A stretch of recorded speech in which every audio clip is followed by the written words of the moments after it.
नमस्कार दोस्तों, मैं Neetu success with MVS classes में आपका स्वागत करती हूँ। हम प्रजामंडल पढ़ रहे थे और 4 प्रजामंडल पूरे हो गए थे। अपना 5वां प्रजामंडल रहेगा जैसलमेर प्रजामंडल। जैसलमेर प्रजामंडल की स्थापना 1945 में हुई थी। जैसलमेर प्रजामंडल की स्थापना 1945 में। और यहाँ पे महारावल थे जवाहर सिंह। महारावल जवाहर सिंह को भी महाराजा गंगा सिंह की तरह ये पसंद नहीं था कि उनकी रियासत में कोई आवाज़ उठाए। इसीलिए जब 14 नवंबर 1930 को जब यहाँ के कार्यकर्ताओं ने पंडित नेहरू का जन्म दिवस मनाया, तब महारावल ने इन तीनों को जेल की सज़ा सुनाई। पहले कार्यकर्ता थे शिवशंकर गोपा, दूसरे थे आईदान सिंह और तीसरे थे रघुनाथ सिंह मेहता। शिवशंकर गोपा के ही भाई थे सागरमल गोपा। सागरमल गोपा ने अपनी रचनाओं के माध्यम से जन जागरण करने का प्रयास किया। इनकी पहली रचना है जैसलमेर में गुंडा राज, आज़ादी के दीवाने, रघुनाथ सिंह का मुकदमा। जैसलमेर में गुंडा राज, आज़ादी के दीवाने, रघुनाथ सिंह का मुकदमा। देखिए दोस्तों, सागरमल गोपा ने जब इन रचनाओं के माध्यम से जन जागृति करने का प्रयास किया तो महारावल को ये बात पसंद नहीं आई कि ये तो सही नहीं है। तब इन्होंने सागरमल गोपा को देश निकाला दे दिया और सागरमल गोपा ने नागपुर को अपना केंद्र बनाया। सागरमल गोपा ने कहाँ पे अपना केंद्र बनाया? नागपुर में। नागपुर में रहते हुए इन्होंने बहुत से अच्छे कार्य किए, जिसमें जैसलमेर प्रजामंडल के बारे में जन जागृति की, लोगों को जागृत करने का प्रयास किया। परंतु फिर से महारावल को इस बात का पता चला और महारावल चिंतित हुए कि ये तो सही नहीं है। अब कब सागरमल गोपा जैसलमेर में आए और कब उनको बंदी बनाए, महारावल इस बात के लिए सोचने लगे थे।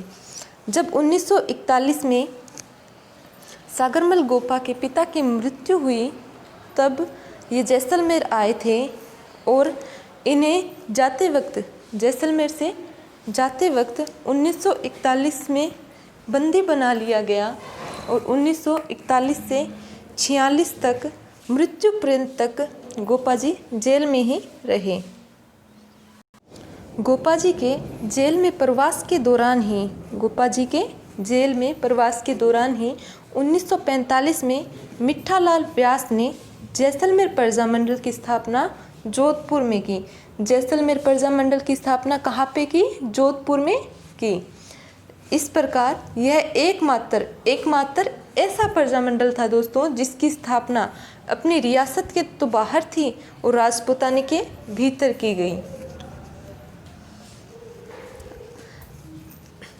थानेदार गुमान सिंह, जहाँ पे सागरमल गोपा को कैद किया गया, वहाँ पे एक थानेदार था, थानेदार गुमान सिंह। थानेदार गुमान सिंह ने गोपा जी पे बहुत से अत्याचार किए, जिसकी सूचना गोपा जी ने जैन नारायण व्यास और शेख अब्दुल्ला को दी। गुमान सिंह के अत्याचारों की सूचना गोपा जी ने किसको दी? जैन नारायण व्यास और शेख अब्दुल्ला को।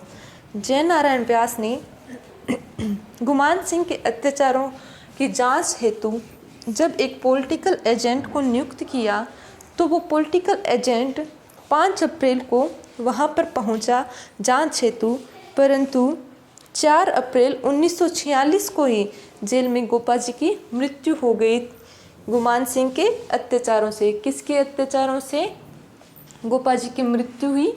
गुमान सिंह के अत्याचारों से। गोपा जी के बलिदान के बाद लोगों ने ये नारा लगाया कि खून रो बदलो खून। गोपा जी के बलिदान के बाद लोगों ने कौन सा नारा लगाया? खून रो बदलो खून। इस हत्याकांड की जांच के लिए जब महारावल ने ये सोचा कि लोग तो ज़्यादा भड़क गए हैं, तब महारावल ने भी कोशिश की कि इस हत्याकांड की जांच की जाए। और इस हत्याकांड की जांच हेतु महारावल द्वारा गोपा स्वरूप पाठक आयोग का गठन किया गया।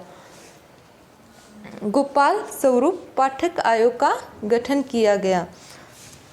तो इसने इस घटना को आत्महत्या बताया। परंतु जब पंडित नेहरू ने पंडित नेहरू ने व्यास जी को जांच हेतु नियुक्त किया, तब इन्होंने इसकी जांच में इसे हत्या बताया गया।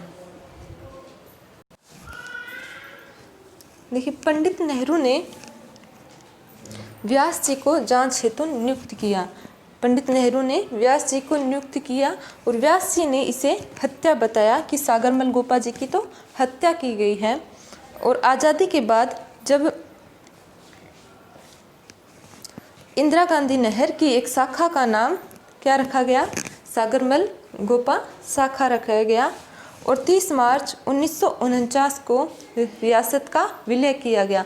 रियासत का विलय कब किया गया दोस्तों? 30 मार्च 1949 को रियासत का विलय किया गया।